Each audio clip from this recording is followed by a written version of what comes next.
Hola, buenos días. Muchísimas gracias por la presentación. He de decir que estoy un poco abrumado con tanta gente, abrumado para bien. Normalmente en los congresos de investigación y demás suele haber 4 o 5 personas interesadas y veo que este interés es mucho más extenso. Bueno, para mí, en primer lugar, agradecer profundamente a la Fundación de Amigos del Museo del Prado, no ya por su labor, ¿no?, de todos conocida, sino también por estas iniciativas y por haber vuelto a contar conmigo en esta ocasión para impartir, digamos, esta charla, esta conferencia aquí en el auditorio, después de algunos años que di otra conferencia de las grandes obras delante de las obras.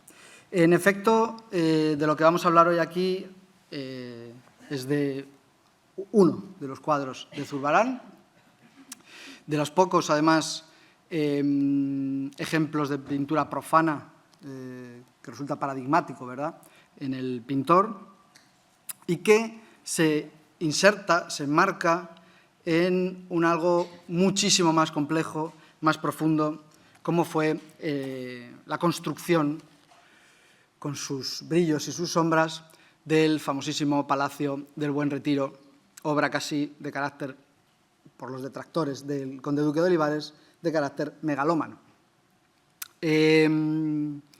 También esta conferencia quiere ser, o pretendo que sea también, un acto particular, personal, de homenaje al profesor Jonathan Brown, uno de mis maestros con el que aprendí muchísimo, no solo de historia del arte, sino también de cómo afrontar la vida, y gracias al cual, pues, algunas de mis derroteros investigadores caminaron precisamente hacia la época de la que vamos a hablar, ¿no?, puesto que Vicente Carducho, un viejo amigo ya para mí, participó de manera activa en la decoración del Salón de Reinos. De tal manera que, aunque la excusa, digamos, es este cuadro, pues obviamente no voy a estar una hora hablando de un cuadro porque sería una cosa bastante aburrida.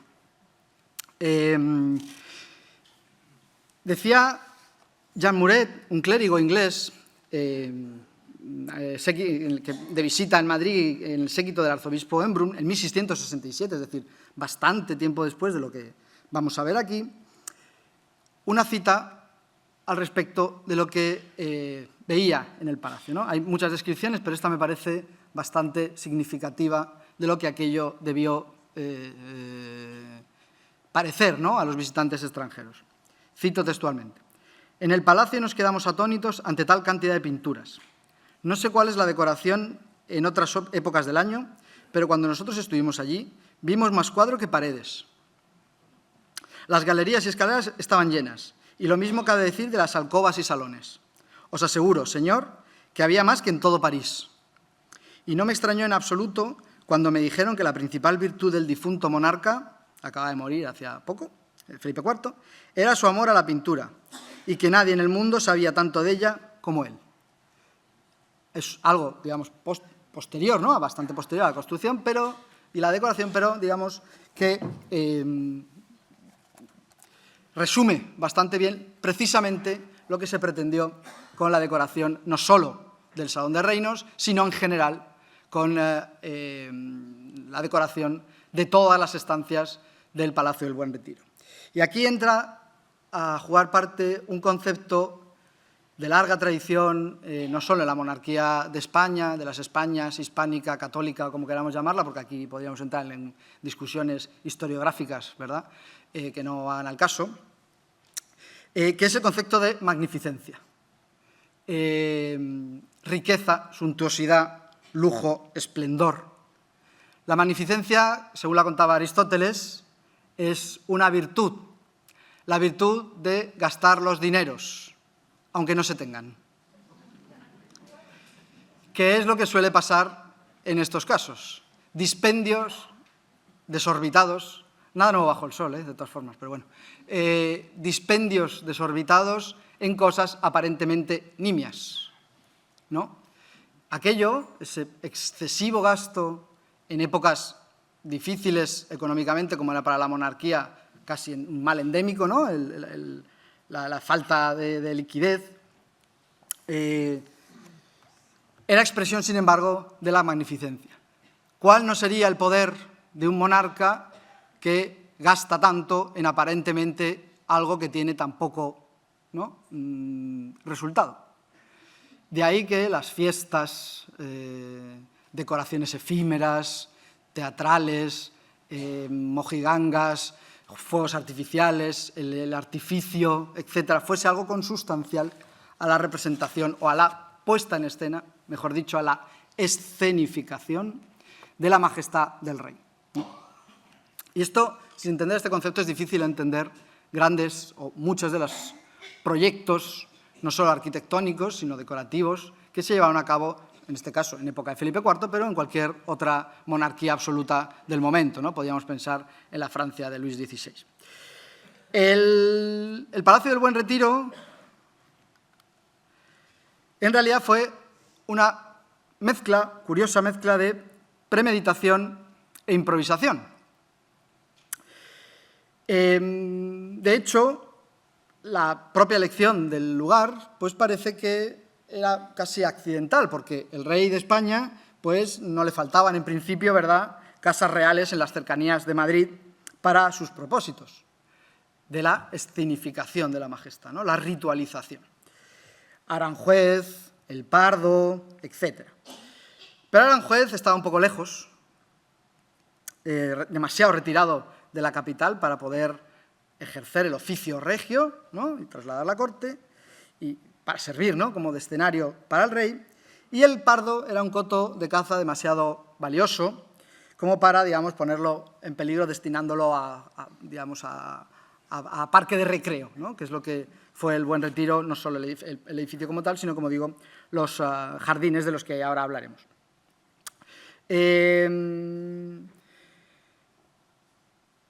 Pero al lado, cerca relativamente del centro de Madrid, había un campo, que es donde estamos ahora mismo, toda esta zona, ¿verdad?, que estaba cerca, ¿no?, del Alcázar, pero lo suficientemente retirado como para servir de, digamos, lugar de esparcimiento del monarca y su corte, ¿no?, porque no podemos entender la monarquía sin todos los astros que orbitaban en torno al rey planeta, al rey Sol, ¿no? De tal manera que hay un acontecimiento que determina de alguna manera este surgimiento casi casual, ¿no?, del Palacio del Buen Retiro, que es el juramento de lealtad, ¿no?, al príncipe Baltasar Carlos, el gran heredero de la monarquía, que había nacido en 1629. Según la tradición, ya desde época de Felipe II, el juramento de los príncipes herederos se hacía en los Jerónimos, ¿no?, en la iglesia de los Jerónimos. Allí se juntaban la nobleza, las cortes de Castilla, y se celebraba de manera, ¿no?, pomposa, magnánime, etcétera, la jura del heredero. Esto sirvió de pretexto al conde duque de Olivares para organizar unas fastuosas fiestas, ceremonias, que él, digamos, no desaprovechó para utilizarlo con un sentido político como todo. Y veremos que el Palacio del Buen Retiro y, obviamente, la decoración tenía un profundo sentido político, ¿no?, de propaganda política, autoglorificación del propio régimen instaurado por el valido y su monarca. De tal manera que lo que hacen en el Palacio del los Jerónimos había, para estas celebraciones de las juras de los príncipes, había un pequeño cuarto, lo que se llamaba el cuarto real del monasterio Jerónimo, que había sido construido en época, como digo, de Felipe II, para servir, digamos, muy modesto de alojamiento al rey cuando se trasladaba, se retiraba, ¿no?, a este monasterio durante algunas celebraciones religiosas, como la Semana Santa, o para participar en algunas ceremonias, ¿no?, la jura o las leyes, la jura de las leyes. Pero era algo muy discreto, ¿no?, consistía en unas pocas ligeras habitaciones y, de hecho, durante la década, ya en época de Felipe IV, fue utilizado en escasas ocasiones, ¿no? Pero Olivares pues, consiguió, ideó, con este motivo, hacerse cargo, además, de la, digamos, la alcaidía, ¿no? del nombramiento de alcalde del Buen Retiro, que mantuvo como elemento, digamos, de poder. Y a partir de ahí idea este proyecto de ir ampliando el Cuarto Real para convertirlo pues, en una casa o en otra casa, ¿no? real con esta excusa. Él encarga a Giovanni Battista Crescenzi, que era un arquitecto, artista noble e italiano, muy cercano a Olivares y muy cercano, por tanto, también al rey. Digamos, la remodelación, la pequeña ampliación o adecentamiento, si queremos, de este espacio. Y, bueno, la fecha de la jura del príncipe, que había nacido, como digo, en el 29, se fijó para 1632. Testimonio de esa jura es el retrato de Velázquez, que está en el Museum of Fine Arts de Boston, en donde está con un enano, con un sonajero, no sé si lo tienen en mente, que no lo he traído. Esto servía, como digo, de excusa para esta ampliación. Y se hizo esa pequeña, ¿no?, reestructuración, pero Olivares se dio cuenta de las posibilidades políticas, propagandísticas, que aquello le servía, ¿no? Y que podía, muy cerca del Alcázar, hacer que el resplandor de su majestad alcanzase, digamos, su cenit, ¿no?, creando un palacio de carácter festivo, fundamentalmente festivo. Mientras que el Alcázar sería el lugar, no es que en el Alcázar no se hiciesen fiestas, ceremonias y representaciones, ¿no?, por ejemplo, el Salón de Comedias, el Salón Dorado, etcétera, pero era, digamos, la sede de la monarquía, la sede administrativa, política y demás, ¿no? De tal manera que esta otra vertiente que tenía las facilidades de que estaba muy cerca, pero en las afueras de Madrid. No se sabe con exactitud en qué fecha se toma la decisión de este tipo de hacer estas construcciones, pero bueno, el caso es que se nombra a Crescenzi con algunos ayudantes, Alonso Carbonell, etcétera, y algunos arquitectos que, de la elección de Crescenzi, obviamente, que no tenían nada que ver con el duque de Lerma, enemigo, ¿no?, o quizá que rememoraba el pasado, que no era Olivares, de tal manera que, bueno. Como digo, la ampliación, ahí ven, se trae una fotografía que procede del libro del profesor Jonathan Brown, que es varios de los libros del profesor Jonathan Brown, que es, digamos, fue el que nos iluminó de alguna manera cómo había sido el proceso constructivo. Es verdad que después han venido varios hitos historiográficos, por ejemplo, la exposición que hubo en 2005 en el propio Museo del Prado, en el que la Galería Central se reconstruyó el propio Salón de Reinos. Pues como digo, esa evolución de la construcción de las diferentes salas. Una de las características fundamentales de estas ampliaciones, ¿no?, que casi como que se le fue de las manos al final a Olivares, es la rapidez constructiva. Esto tenía una ventaja, que era que se podía hacer rápido y que a Olivares le interesaba la rapidez, la premura para sus intereses personales, políticos, etcétera, pero por otro lado tenía el problema de casi lo efímero de aquella construcción, que de hecho, como hoy bien saben, solo conservamos 2 de los espacios que allí se alzaron, o que en toda esta zona se alzaron, ¿no?, que es el Salón de Reinos por un lado y el Casón del Buen Retiro, muy reestructurado después, pero bueno, al menos el espacio.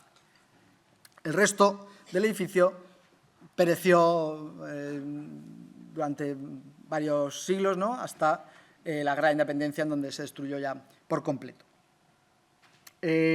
Como digo, entre 1632, que es la jura del príncipe, y 1633, se había logrado hacer, es decir, un año, una ampliación bastante considerable de lo que era el cuarto real de Felipe II. Y la fiebre constructiva, las décimas de fiebre constructiva que tenía Olivares en ese momento, pues parece que aumentó bastante en 1633, porque un acontecimiento particular, político, y como ya saben, la política, la religión, etcétera, tiene su reflejo fundamental en las artes, pues en 1633 muere Guillermo de Holanda en la batalla, una batalla que aparentemente iba a destruir las tropas españolas, y aquello fue casi interpretado de alguna manera, Olivares participó en las estrategias y demás, no vamos a entrar en esos detalles. Él, de alguna manera, se atribuyó en parte esta victoria. Y lo consideró ese año como otro annus mirabilis, igual que 1625, al que corresponde a alguna de las batallas que veremos. Bueno, que mencionaré, ¿no? Porque no vamos a poner todas, obviamente. De tal manera que decide, en ese mismo 1633, volver a ampliar aún más la pequeña, digamos, ampliación que habían hecho en 1633. De tal manera que entre principios de 1633, finales de 1640, una cosa así, el edificio se amplía de una manera absolutamente espectacular. Había un hecho también, casi ya gracioso, y bueno, luego volveré, que también, digamos, psicológicamente pudo influir en la decisión del conde duque de hacer aquello que era una cosa discreta, el cuarto real, una pequeña ampliación, en construirlo en un verdadero palacio, digamos, para el rey. Y es que Olivares le encantaban las aves y le gustaban las gallinas, y construyó una especie de aulario enorme, o de jaula gigante, en el Retiro, que era, si lo ven ahí, en donde él tenía sus aves y le encantaba. Esto sirvió para los detractores del conde duque, incluso en Francia, para pues, decirle que era un gallina y todas estas cosas así, un poco infantiloides hoy para nosotros, ¿no? Pero ahora el conde duque se lo sentó muy mal, dijo, sí, esto es un gallina, porque bautizaron al Palacio del Buen Retiro como el gallinero, y esto le sentó fatal al conde duque, de tal manera que dijo, sí, el gallinero, pues espera que os vais a enterar. Y decide ampliar de manera inaudita, ¿no?, todo ese entramado de edificaciones, e incluso de manera muy llamativa cambia el nombre de Cuarto Real de San Jerónimo por el nombre del Buen Retiro.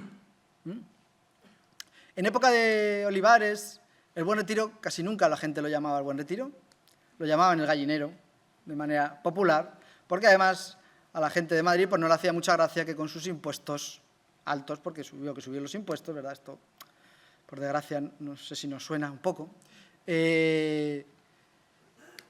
Con parte de los impuestos municipales se financió el Palacio del Buen Retiro, de tal manera que esto era como algo como la Domus Aurea, ¿no? Cuando se quema Roma, Nerón construye un palacio que tenía una fachada de 1 kilómetro, y la gente decía, hombre, pues igual está feo, ¿no?, que la gente esté pasando hambre, se haya quemado Roma y tú te construyes un palacio de megalómano. Pues algo parecido, ¿verdad? De tal manera que no es que fuese muy popular, digamos, entre los madrileños. Pero el caso es que, como digo, Olivares decide ampliar el cuarto y crear una enorme plaza de fiestas, ¿no?, para celebrar pues, corridas de toros, justas, espectáculos varios, etc. Y le cambia el nombre, como digo, en lugar de ese Cuarto Real, pues a Buen Retiro. Más adelante, el cuarto del Buen Retiro se convertirá en el Palacio del Buen Retiro, ¿no? Es decir, como la terminología, la semántica importa, y lo utilizará Olivares en su beneficio, obviamente. Como digo, toda esta plaza, esta gran plaza, que, bueno, les pongo estas diapositivas para que hagamos una ubicación real con lo que hoy vemos, ¿no? Con lo que hoy tenemos. Como os decía, esa ampliación del palacio con esa gran plaza está destinada, como digo, a la magnificencia, a las fiestas, que además ayudaran a distraer al rey de algunos acontecimientos, digamos, luctuosos que habían tenido, con la separación de sus hermanos, etcétera. Duelos personales, pues entretener al rey, ¿no? Algo como se hace en época de Felipe V cuando traen a Farinelli para entretener la melancolía, ¿no?, de Felipe V con sus arias, que el pobre Farinelli estaba harto de cantar arias todo el día. Pero el rey, obviamente, no puede lucir sin su corte, sin la nobleza, sin la presencia de la nobleza que de alguna manera justifica, ¿no?, esto. De tal manera que la idea de Olivares era también atraer a la nobleza desafecta del régimen, porque como todos los poderosos, pues tiene amigos y enemigos, ¿no? Y Olivares, que era debía ser un personaje bastante complejo, pues se ganó muchas amistades porque colocaba, ¿no?, lo que se llama sus hechuras. Él se preocupó mucho de enchufar, básicamente, a su familia y a los nobles, ¿no?, de su círculo, mientras que los que se quedaban fuera, obviamente, del favor regio, de las prebendas, las mercedes, etcétera, pues obviamente eran sus enemigos, como parece lógico, ¿no?, en todos sitios. Ese efectismo de crear un gran palacio pues podía, digamos, atraer las desafecciones y de alguna manera también pues, limitar, ¿no?, los problemas políticos que podría generar la oposición a no ya tanto al rey, ¿no?, a Felipe IV, sino a su propio valimiento.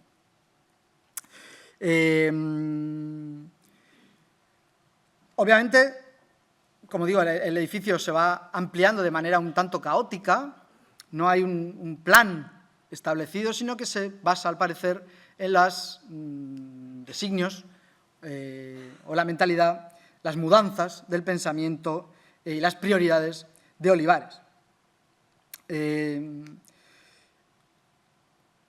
Y aquí entra algo también importante, es que determina no solo el aspecto estético, sino la fortuna posterior del edificio, que el construir rápido, con materiales pobres, como el ladrillo, y sin apenas decoración, que es una de las cosas que siempre se achacó por los visitantes extranjeros al Palacio de Buen Retiro, la famosa austeridad, ¿no?, de las construcciones de la monarquía de los Austrias, pues también determinó, digamos, su ruina relativamente temprana, ¿no? Ahí tenemos el Escorial construido en granito, que sigue existiendo, pero el Palacio del Buen Retiro, pues no. Pero esto tenía una ventaja. La austeridad y escasa decoración es que permitía la construcción por módulos. De tal manera que si hacía falta ampliarlo, pues se ampliaba sin más. Esto en realidad tiene pues un origen bastante claro en la arquitectura musulmana, islámica, ¿no?, donde piensan en la Alhambra, por ejemplo, una estructura en torno a unos patios que con módulos se puede ir ampliando casi de manera ilimitada. Esto hace que, y ahí la planta lo pueden ver, la reconstrucción, que el Buen Retiro, aunque tuviese, digamos, un núcleo en torno al que se organizaba la vida, ¿no?, cortesana, palaciega, etcétera, es decir, la gran sala, la gran plaza, que ven aquí de celebraciones, pues no tenga un plan orgánico, ¿no?, establecido, pues igual que pasa con la Alhambra, ¿no? Es decir, cada vez se va ampliando.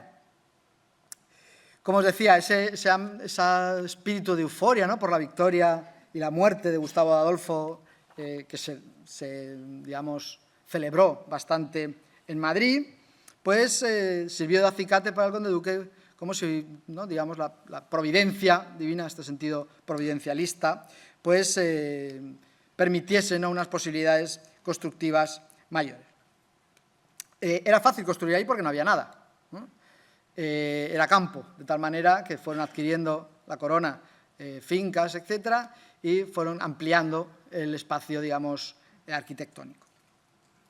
Y esto, digamos, que le dio a la idea a Olivares de crear este gran palacio para escenificar, ritualizar la magnificencia y el esplendor de Felipe IV, el rey planeta. Junto a los edificios que ahí vamos viendo, ¿no? Se dieron cuenta también en estas ampliaciones. Bueno, he traído esto simplemente para que vean, este es muy gráfico, ¿no?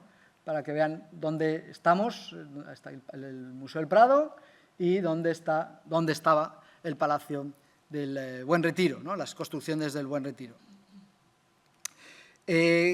Como era prácticamente improvisado y muy rápido, pues cuando la prisa pues no es buena compañera, la verdad, ¿no?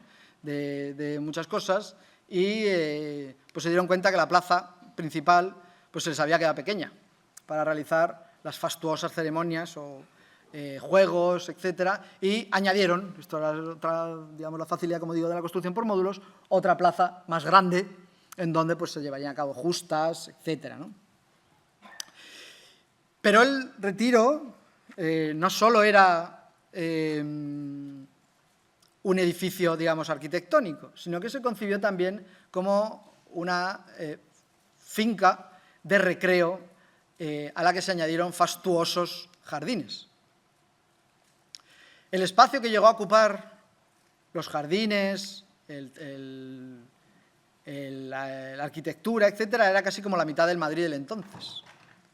Es decir, un espacio enorme, gigantesco. Y como digo, todo el mundo se maravillaba en el momento en la rapidez de la construcción, porque en apenas 2 años, 3 años, había conseguido el conde Duco levantar, ¿no?, un palacio majestuoso.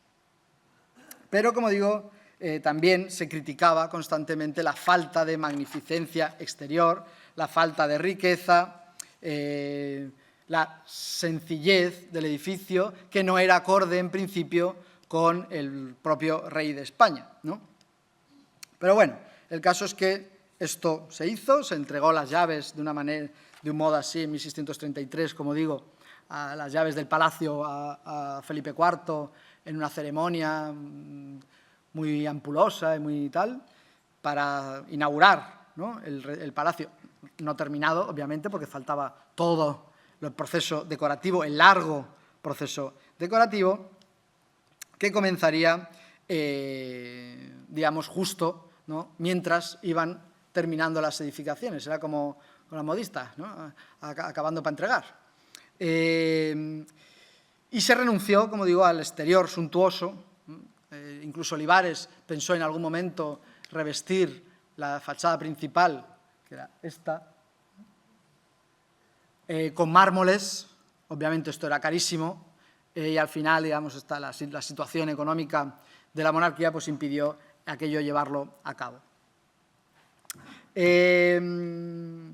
Y la construcción pues siempre se quedó con el ladrillo visto, digamos, ¿no? Pero la idea es que, ya que no podía el exterior ser muy suntuoso, pues aquello iban a volcar todas las mimbres en la decoración interior. Y aquí es donde hay una dicotomía, o hubo una dicotomía bastante llamativa entre el pobre exterior, o la falta de, ¿no?, magnificencia, riqueza exterior de unos materiales pobres, mientras que el interior del palacio se convirtió en algo absolutamente asombroso y nunca visto en aquel momento, como todavía, muchos años después, ¿verdad?, he leído antes, les parecía a los visitantes. Y Olivares, a partir de 1633, es decir, terminándose el palacio en 1634, inicia una campaña hasta ese momento nunca vista, pero una campaña en masa, salvaje, de adquisición, compra de objetos de todo tipo para llenar el cascarón feo del edificio. Era un cascarón enorme, con un montón de salas, con un montón de salones. Todos tenían que tener o ser acordes al poder del rey de España.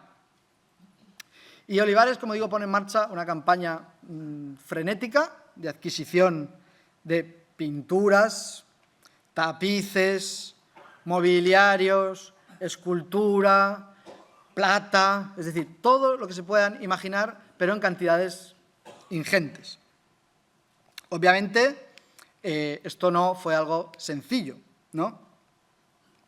Porque pues requería una logística, una intendencia que era difícil de lograr, ¿no?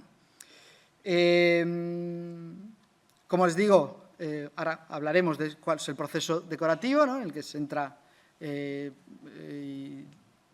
digamos, a jugar parte del Salón de Reinos. Y como ven, lo que les decía de esta falta de coherencia del edificio, nunca tuvo una fachada principal, era una fachada extraña.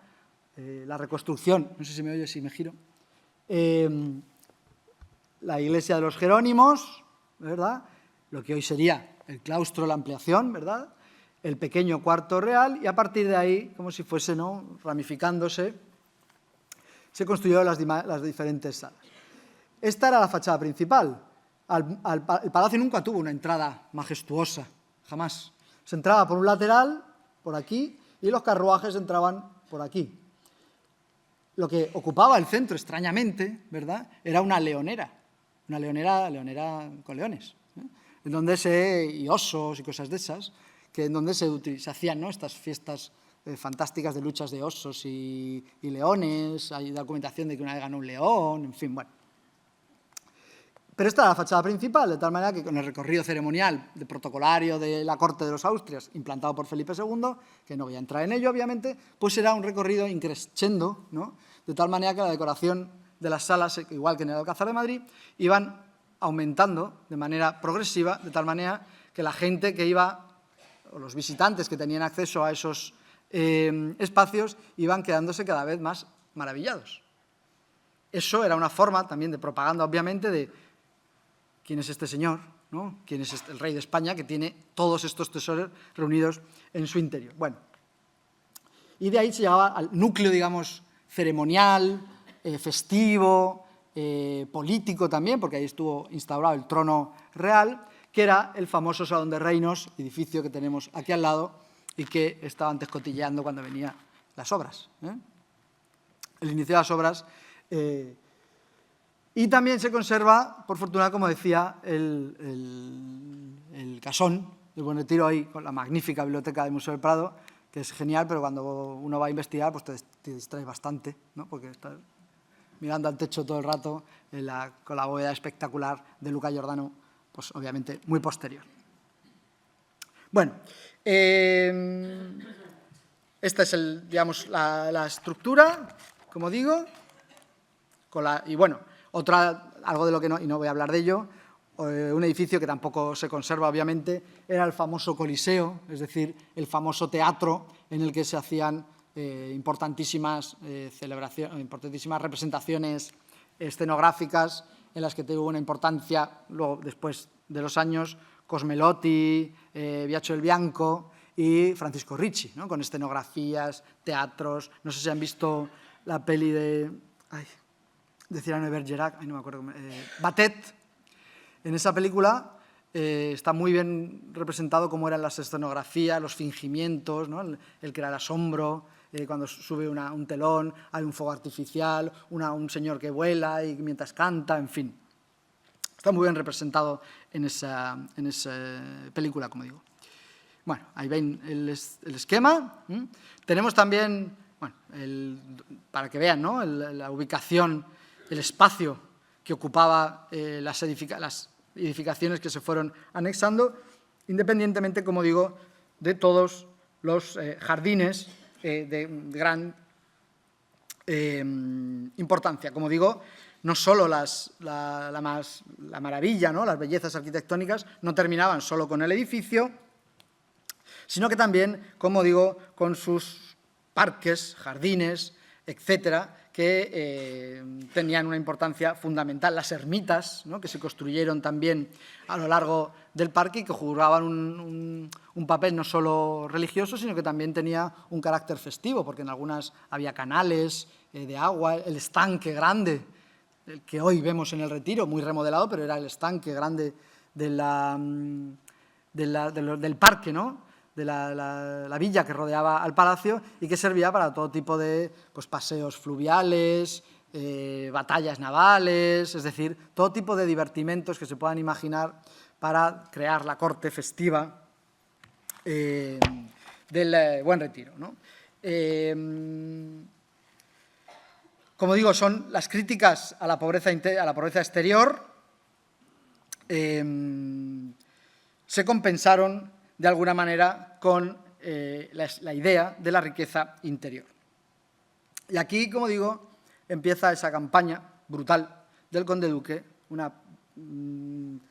digamos, sin precedentes en el reinado de Felipe IV, bueno, en cualquier reinado de los Austrias, de adquisición de todos tipos de obras. Entre ellas ocupa un papel fundamental los tapices, que son o eran en el siglo XVI y XVII expresión, ¿no?, máxima, las ricas colgaduras, las telas, eran signo inconfundible de lujo, magnificencia, poder, esplendor, etc.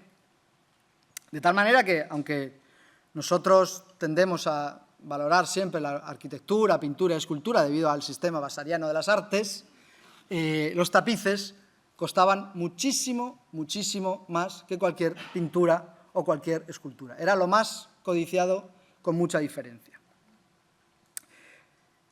Hasta tal punto que después, por ejemplo, alguna noticia he tenido en la documentación, que cuando querían hacerse con el oro, pues están obviamente tejidos en oro y plata y tal, pues cuando querían hacerse con el oro, estoy hablando del siglo XIX y tal, quemaban las telas, quemaban los tapices para quedarse con el oro.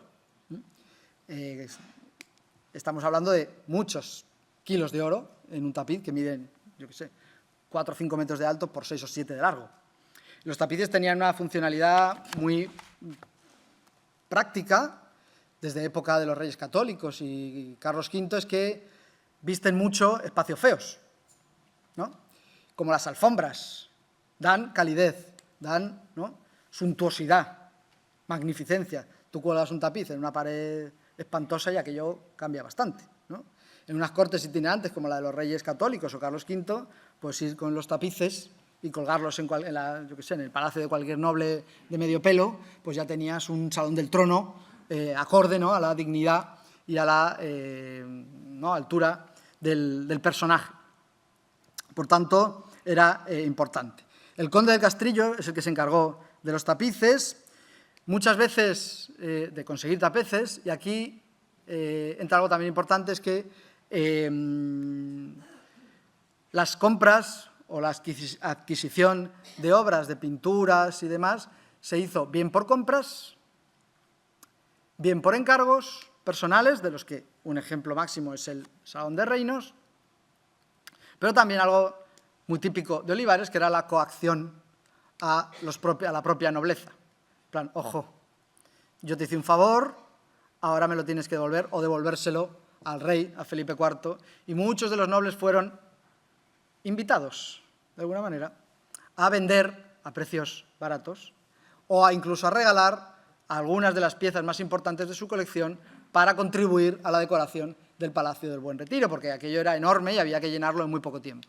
Y una de las cosas que sí también se planteó por el propio rey y por Olivares es no despojar de obras de arte a las residencias reales, ¿no? Es decir, el mayor almacén de pinturas en el momento era el Alcázar de Madrid, sede de la monarquía, pero decidieron no sacar las obras del Alcázar para llenar, no desvestir un santo para vestir a otro, ¿no?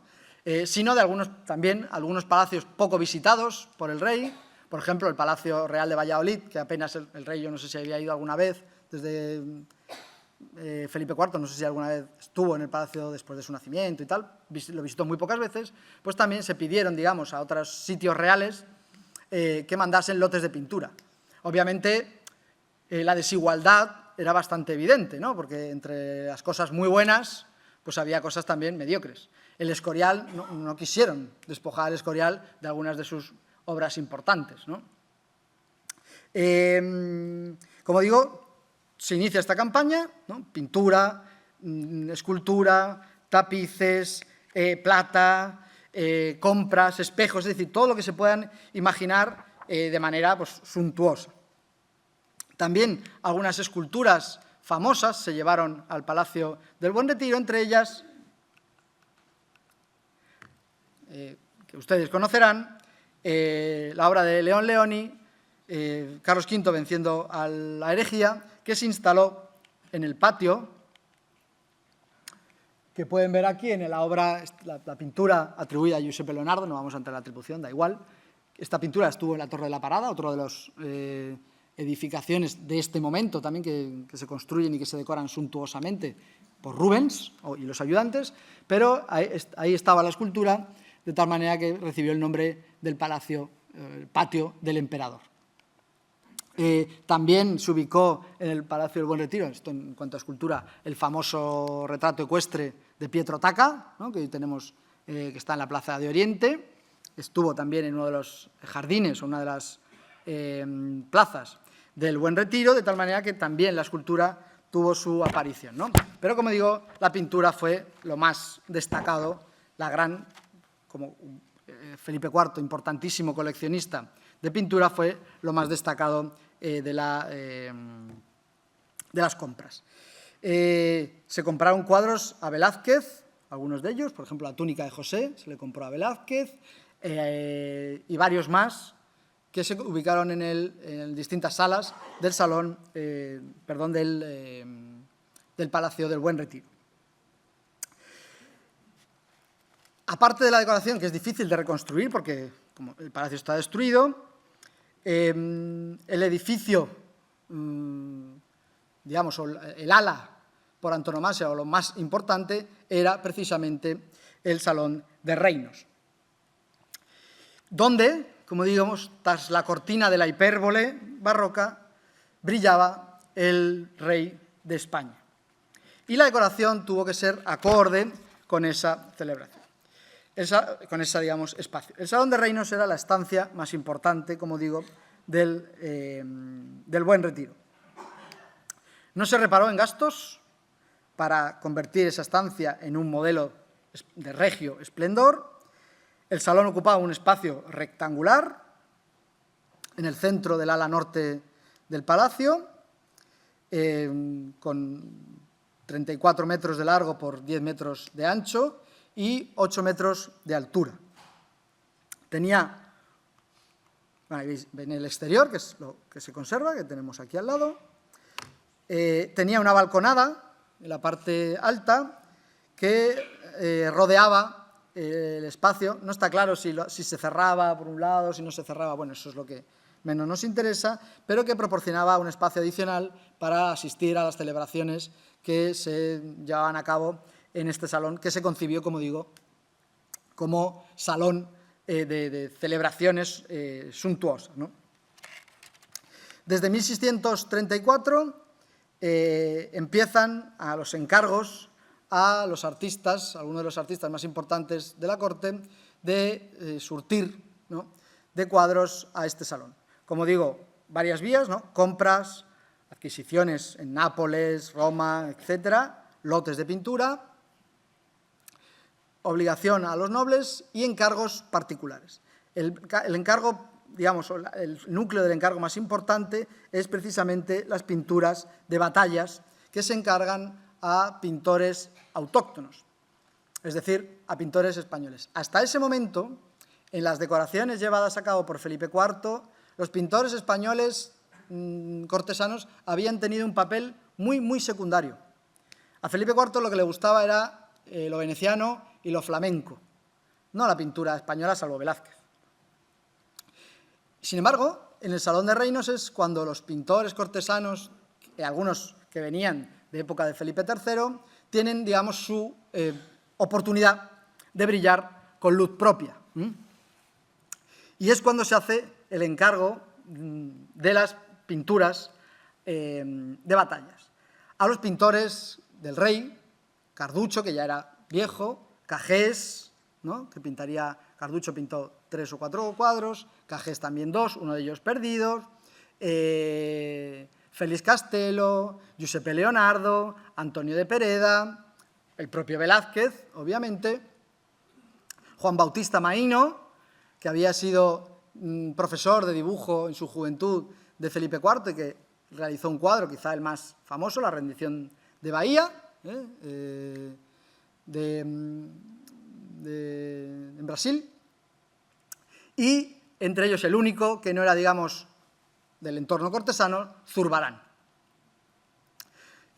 Zurbarán vino a Madrid, obviamente, como se ha comentado, por afinidad, aunque él no era sevillano, pero desarrolló su exitosa carrera en Sevilla y vino a Madrid, sin duda, cuando ya en 1634 se le llama a Madrid, pues era un pintor afamadísimo en Sevilla que trabajaba para todas las órdenes religiosas y bastante envidiado, ¿no?, en algunos casos por sus competidores.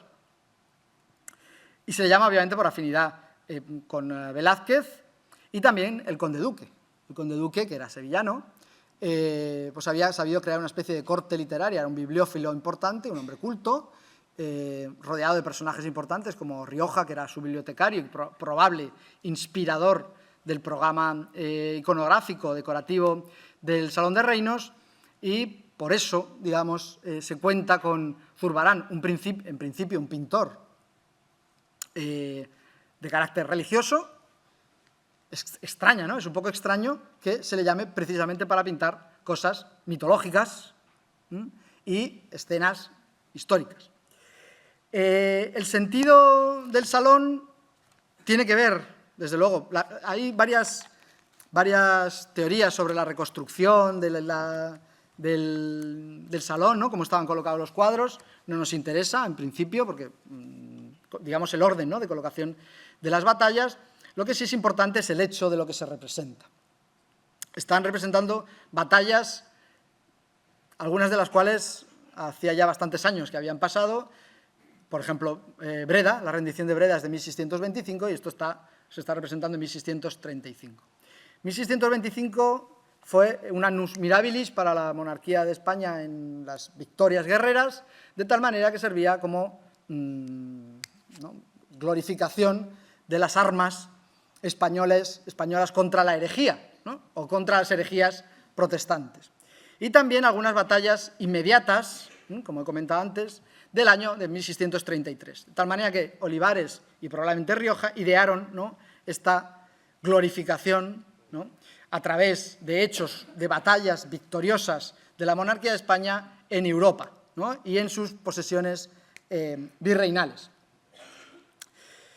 A eso se une lo que se le encarga a Zurbarán, que, bueno, aparte de la defensa de Cádiz contra los ingleses, ¿no?, se le encargará la serie de los trabajos de Hércules. No está claro, porque no está muy claro cómo fue el proceso, y habla también de la, digamos, falta de organización y de que se iba haciendo las cosas un poco así a matacaballo, porque en principio a Zurbarán se le encargan los 12 trabajos de Hércules, que es lo que tendría sentido iconográficamente, ¿verdad? Y sin embargo, en el salón al final acaban colocándose 10, nada más. Lo que interesaba no era tanto la coherencia iconográfica, sino lo que se podía desprender, ¿no?, de esa utilización iconográfica de los trabajos de Hércules. Bueno, este salón de reinos, que el nombre al principio se llamó Salón Nuevo, Salón de Comedias, y acabó con el nombre de Salón de Reinos, precisamente porque en el techo, todavía se conserva, en la bóveda, en los lunetos y demás, se representaban los escudos heráldicos de los diferentes reinos de la monarquía de España. Ya saben que la monarquía de España era un conglomerado heterogéneo, problemático en ese sentido, de diferentes reinos distribuidos por Europa y por América, ¿eh?, o virreinatos en América. De tal manera que, de alguna manera, esa unión heráldica, bajo un mismo espacio, venía a ser también expresión de algo anhelado por el conde duque desde 1626, más o menos, que era la llamada Unión de Armas. La Unión de Armas era algo así como una especie de OTAN, que tan de moda está, desgraciadamente, en la actualidad, en donde él planteaba que debía haber una especie de colaboración entre los diferentes reinos, que tenían leyes diferentes entre sí, ¿no?, una, digamos, unión. De tal manera que si un reino era atacado por una enemigos herejes, obviamente, visto desde la perspectiva española, pues todos tenían que contribuir con dineros, pechando y con efectivos, ¿no? Es decir, con fuerzas militares. Esto es algo que el conde duque no consiguió y que seguía teniendo en mente todavía en 1633-1634, es decir, esa unión de todos los reinos de la monarquía.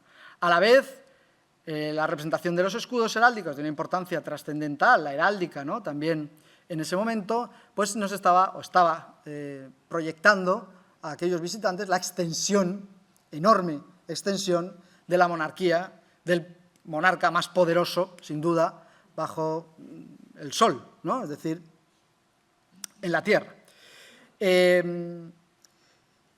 A eso, obviamente, se une lo que les decía, ¿no? Los trabajos de Hércules, tradicionalmente asociados con la monarquía, y además servía muy bien porque según la tradición mitológica, específicamente dos de los trabajos de Hércules habían tenido, casualmente, lugar en España, ¿no? Cuando Hércules mata a Gerión y obviamente la separación de las columnas del estrecho de Gibraltar, ¿no? De tal manera que eso era, digamos, una excusa para apropiarse del héroe clásico, ¿no? Como, digamos, propiamente español. Además, también era algo en el imaginario del momento asociar la monarquía, varias monarquías lo asociaban, con la descendencia directamente de Hércules, ¿no? Por tanto, era como muy práctico, ¿no? Por ende, era, digamos, claro que podían apropiárselo con bastante facilidad y servía muy bien a los propósitos de glorificación de la monarquía, ¿no? Y también otras de las escenas, no sé, la hidra de Lerna, el toro de Nemea, etcétera, pues hablaban de la lucha de Hércules, del semidios, con la discordia. La discordia, es decir, la herejía, que también estaba representada de alguna manera en el salón a través de la lucha del gran héroe, ¿no? Con estos diferentes monstruos, etcétera. También, obviamente, la muerte de Hércules con su hibris, ¿no? Cuando se pone el manto, y aquí hace una licencia Zurbarán porque se altera el relato mitológico en favor de la claridad, digamos, narrativa, ¿no? Porque en principio él se pone el manto y tiene picores y dolores porque estaba envenenado, no salen llamas, ¿no? En el relato, pero digamos que esa elevación, ¿no? La pira funeraria, etcétera, elevación al Parnaso tras su muerte de Hércules, pues se podía equiparar además con la sucesión de la monarquía en los herederos, que estaban perfectamente representados en el salón, ¿no? Que es de una lectura muy clara, a través, ¿no? Del príncipe Baltasar Carlos el heredero, es decir, en un testero Felipe IV y la reina con el heredero, es decir, presente, futuro, y en el otro testero Felipe III, es decir, el pasado, ¿no? Inmediatamente anterior y posterior. Este tipo de lecturas pues tienen también que ver con algo que ya se había hecho en otros sitios, es decir, no es que se lo inventasen, ¿no? Los españoles, sino que tenía que ver con los salones de la virtud del príncipe italianos, ¿no? Y fíjense las concomitancias con la sala di fasti de los Farnese, en el Palacio Farnese, donde también, ¿no? Todas las glorificaciones, las batallas, etcétera, que vencen, ¿no? Las dinastías, y que aquello sirve, ¿no? De justificación propia de la legitimidad del gobernante.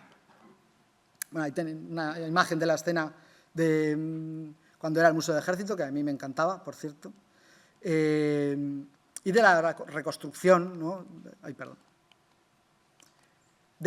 Alguna de la reconstrucción de cómo estaban colocados los cuadros. Como digo, hay algunas divergencias entre qué batallas estaban colocadas en un sitio, pero bueno, a nosotros eso no nos interesa, ¿no?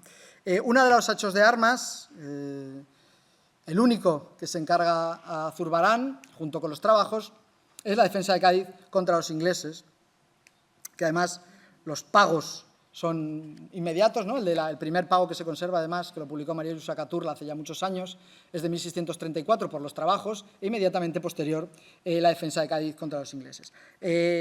Estuvo un año, Zurbarán, más o menos en Madrid, terminó estos trabajos, marchó a Sevilla, no está claro exactamente cuál es las motivaciones, porque no se quedó, pero lo que sí es cierto es que no volvió a trabajar para la corte y no queda claro, como digo, esto, ¿no? Pero bueno. El cuadro, como todos los de batalla, salvo uno que se perdió, como digo, se conservan, afortunadamente, y en algún momento, si Dios quiere, pues estarán colgados en su ubicación original, ¿no? Que se conserva. Está en el inventario de 1701, que es el muerto ya Carlos II, están recogidos todos los cuadros, es el inventario más antiguo que tenemos del Salón de Reinos o del Palacio del Buen Retiro, por desgracia. Sin embargo, del Alcázar tenemos varios inventarios que nos permiten mucho mejor entender cómo era la distribución de la colección o qué cuadros estaban colocados en qué salas, ¿no? Lo que nos permite la lectura correcta. Sin embargo, como digo, del Salón de Reinos solo tenemos el de 1701, es decir, mucho tiempo después de colocada allí de la ubicación original. Pero bueno, está allí recogido. El hecho representado es, como digo, una de las victorias de 1625, como la de Breda, que es la defensa de Cádiz en 1625, frente a una escuadra inglesa, ¿no? Compuesta por un montón de naves, no vamos a entrar en eso.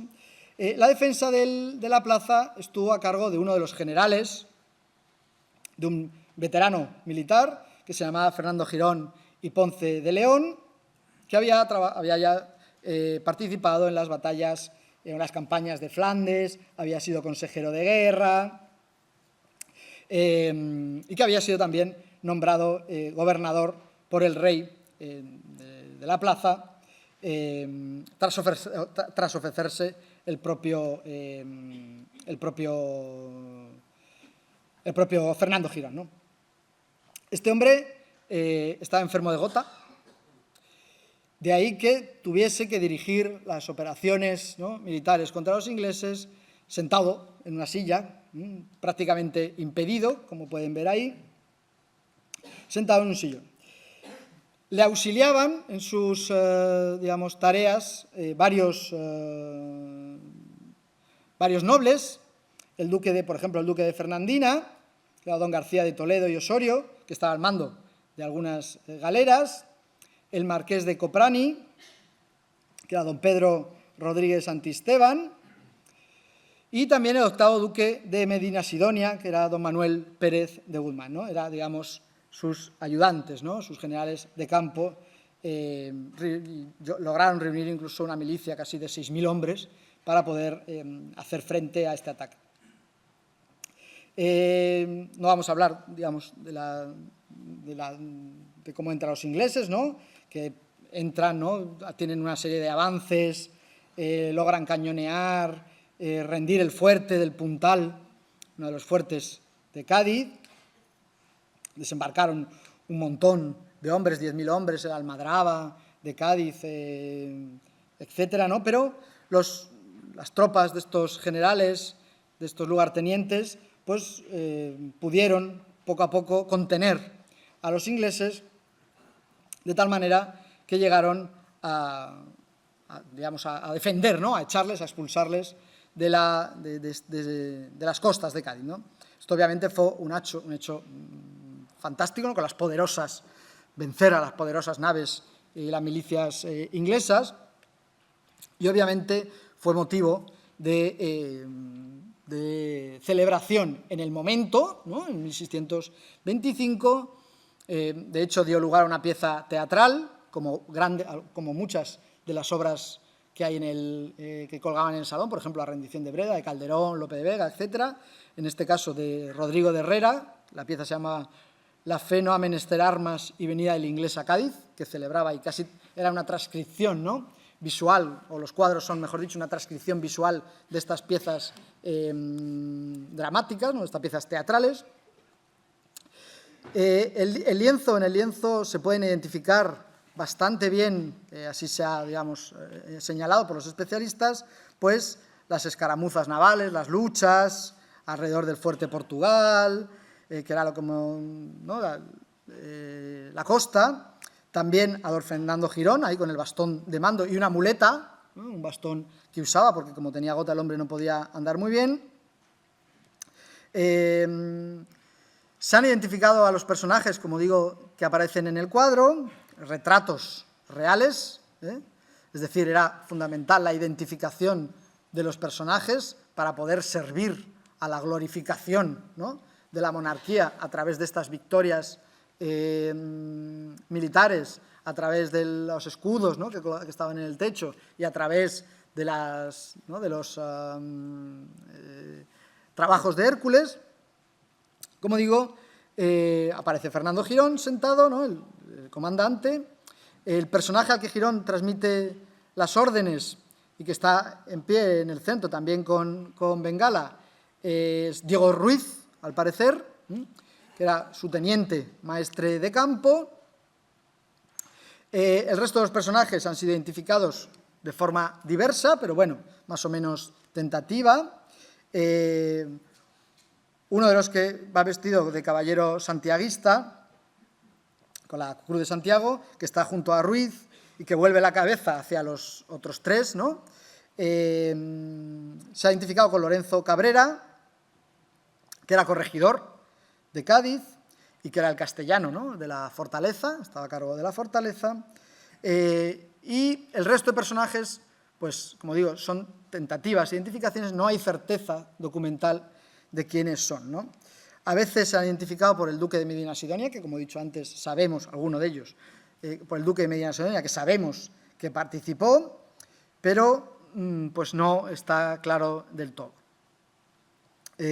Algunas veces con un secretario de Girón, etcétera. Bueno, la identificación, pues bueno, tampoco es segura, ¿no?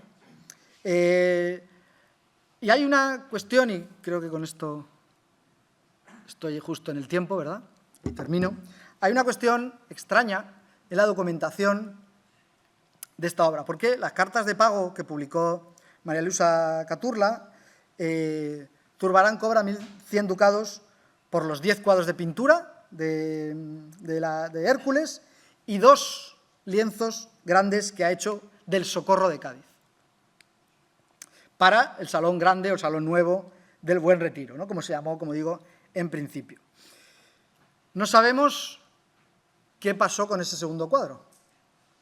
Igual que no se llegó a pintar, ¿no?, los 12 trabajos, no sabemos qué pasó con ese segundo cuadro. Si se llegó a pintar, si no se llegó a pintar, si se pintó y desapareció y no sabemos dónde colgó, porque, como digo, en ocasiones no está clara la decoración, ¿no?, de algunas otras salas del Palacio del Buen Retiro. El caso es que el cuadro forma parte, es una parte, digamos, que no tiene sentido sin el resto de los cuadros que colgaron en el Salón de Reinos, de los que obviamente no puedo detener, no voy a detenerme, ¿no? Y desde lo que he contado del principio hasta el final, ¿no?, con el cuadro de Zurbarán, vemos cómo son 3 partes unidas, perfectamente enlazadas: edificio, compras, ¿no?, es decir, llenar aquel cascarón de elementos maravillosos, y, por último, significación política, propagandística y glorificación del rey de España, ¿no?, cuya grandeza pues tenía que brillar en un palacio acorde a los designios que la divinidad había previsto para el rey planeta. Muchísimas gracias. Buenos días.